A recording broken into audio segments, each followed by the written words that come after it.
I've often wondered what Paul really saw on that Damascus road when he prayed 4 simple words, "Who art thou, Lord?" If you read it straight off, it means nothing. Who art thou, Lord? But suppose you can read it this way, who art thou, Lord? Here's a man with a colossal intellect.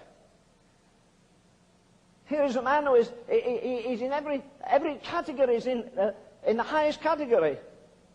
He's a Hebrew of the Hebrews. He's a Pharisee of the Pharisees.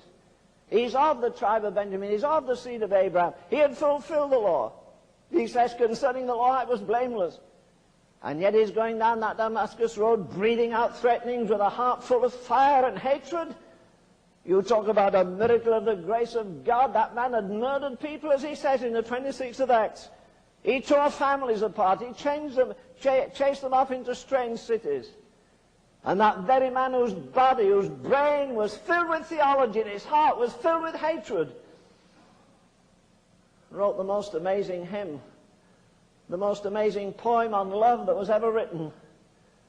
Though I speak with the tongues of men and of angels, and have no love, I'm a sounding brass or a tingling cymbal. And if I give my body to be burned, which he was prepared to do on the Damascus road, do you know, I think, I'll ask him in eternity, I think suddenly when he fell off his horse there, I'm sure there was a horse rider in front of him to protect him, and a man behind, and one to the right, one to the left. A man of his class would never walk all the way to Damascus. And suddenly he's pitched off his horse. You say, were there only 4 people there? No. You say there was a man riding in front? Yes, one behind, one to the right, one to the left. Were they the only witnesses? Maybe on earth. I want to tell you, I believe every demon in hell was looking down on that man at that moment. I believe every angel in heaven was looking down. The demons, because he was their best advocate on earth. He was fearless, he regarded nobody. He had some letters in his pocket saying he could put to death anybody that he wanted. And then suddenly Jesus came into his life. Would you have thought that man in the dust had inside of him 14 epistles, if you give him Hebrews, and I think he wrote it? Would you think that he would go through Asia Minor and establish a dozen or more churches?